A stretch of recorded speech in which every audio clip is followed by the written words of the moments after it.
ముంబైలోని వాంఖేడ్ స్టేడియంలో ఈరోజు 69వ ఐపీఎల్ మ్యాచ్ జరగనుంది. ఈ మ్యాచ్లో రాజస్థాన్ రాయల్స్, ముంబై ఇండియన్స్ తలపడనున్నాయి. టాస్ గెలిచిన ముంబై జట్టు బౌలింగ్ ఎంచుకుంది.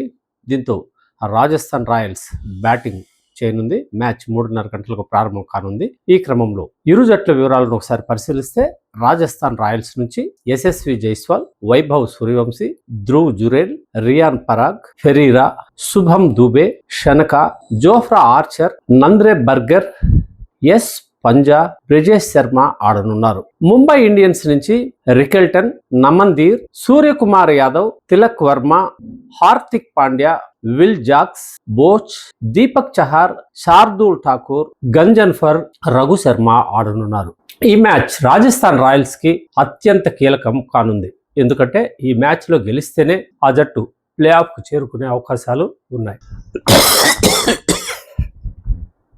ఇప్పటికే ప్లే ఆఫ్ నుంచి నిష్క్రమించిన ముంబై జట్టులో ఆటగాళ్లు స్వేచ్ఛగా ఆడే అవకాశం ఉంది. అదే సమయంలో వాంఖేడ్ స్టేడియం వాళ్ళకి సొంత మైదానం కావడం కూడా కలిసి వచ్చే అవకాశమని క్రీడా వర్గాలు అంటున్నాయి. రాజస్థాన్ రాయల్స్ లో వైభవ్ సూర్యవంశీ మీదనే అందరి దృష్టి కేంద్రీకృతమై ఉంది. సూర్యవంశీ రెచ్చిపోతే ఈ మ్యాచ్ లో రాజస్థాన్ రాయల్స్ విజయాన్ని సొంతం చేసుకునే అవకాశాలు ఉన్నాయని క్రీడా వర్గాలు అభిప్రాయపడుతున్నాయి. ఏదేమైనా ఐపీఎల్ చివరి దశకు చేరుకున్న తరుణంలో ఇప్పటికే బెంగళూరు, గుజరాత్, హైదరాబాద్ జట్లు ప్లే ఆఫ్ కు చేరుకున్నాయి. చివరి స్థానం కోసం రాజస్థాన్ రాయల్స్, పంజాబ్, కేకేఆర్ జట్లు పోటీ పడుతున్నాయి. ఇప్పటికే 4వ స్థానంలో ఉన్న పంజాబ్ ను వెనక్కి నెట్టి ముందుకు వెళ్లాలంటే రాజస్థాన్ రాయల్స్ ఈ మ్యాచ్ లో ఖచ్చితంగా గెలిచి తీరాలి. లేదంటే ప్లే ఆఫ్ నుంచి నిష్క్రమించక తప్పని పరిస్థితి ఉంది.